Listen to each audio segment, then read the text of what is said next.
diretor em exercício, professor Marcos Borato, professor José Nazib, presidente da Fundep, professor Alfredo Gontijo, diretor do IAT, e Rubinho, meu colega do Departamento de Antropologia, do Departamento de Ciências Sociais.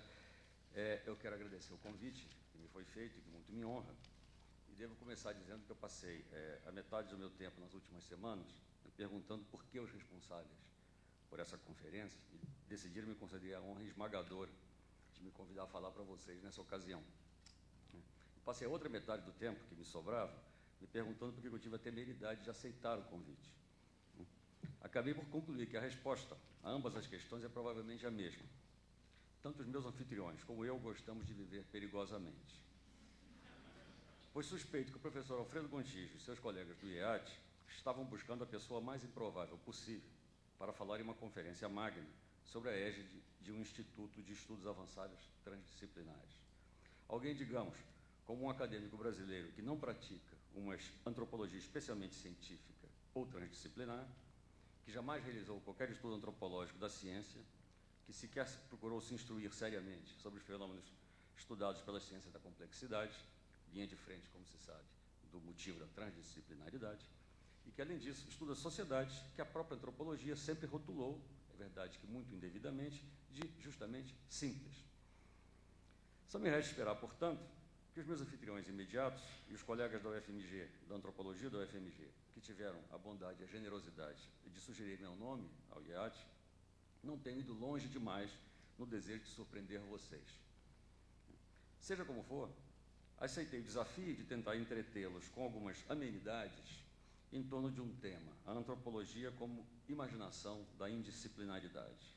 E o fiz porque entendo que minha disciplina, se não pode pretender necessariamente a um lugar de destaque deste grande horizonte em movimento que é a transdisciplinaridade, pode ao menos fazer valer seus direitos de ciência indisciplinada, fundada como foi, no século XIX, por marginais à estrutura disciplinar da academia de então, por juristas trânsfugas, por médicos de província, ou pior, de colônias, físicos desertores de suas carreiras, filósofos desiludidos e assim por diante.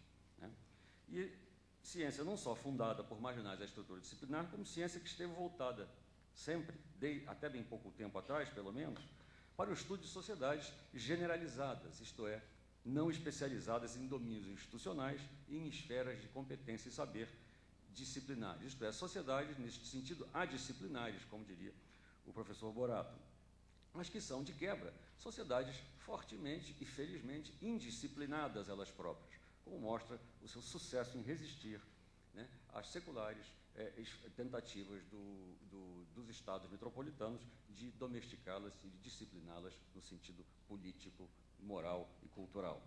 Então, ciência de indisciplinados, sobre indisciplinados e, espero, para indisciplinados. Todos aqui se recordam, todos que são antropólogos, das famosas últimas palavras do livro que fundou a nossa disciplina e que a batizou. O livro do Edward Tylor, chamado Anthropology, e um livro que termina com as seguintes palavras: a antropologia é, em última análise, uma ciência de reformadores.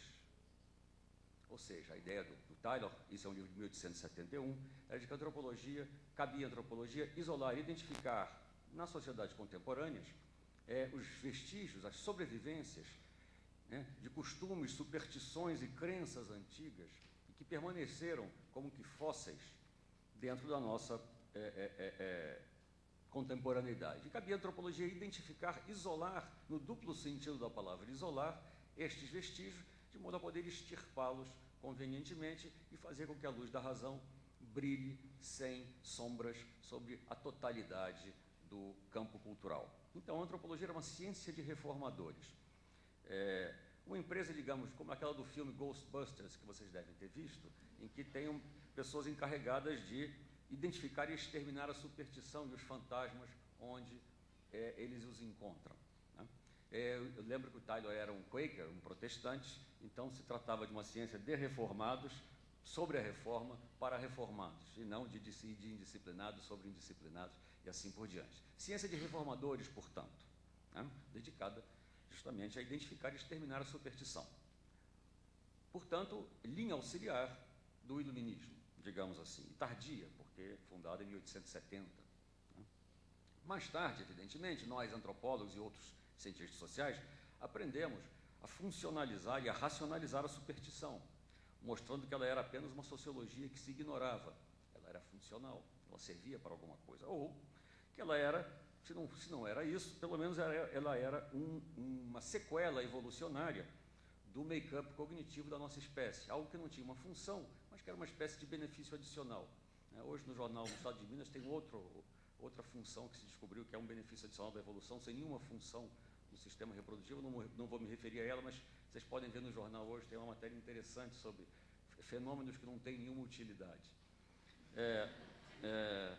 Mais tarde, né, seja lá como for, o fato de que nós sempre nos definimos, nós antropólogos, como oficial ou oficiosamente, ou que definimos a antropologia como sendo a ciência da não ciência, né, a ciência da insciência, a ciência da superstição, né, a ciência da crença, né, dá, por exemplo, ao recente interesse por uma antropologia da ciência, que é uma disciplina que cresce, prolifera, alguns diriam como um fungo maligno, outros como um benéfico mana celeste. De qualquer forma, dá um interesse por esse novo interesse por uma antropologia da ciência, uma significação reflexiva que extravasa de muito a própria subespecialidade, a antropologia da ciência enquanto tal.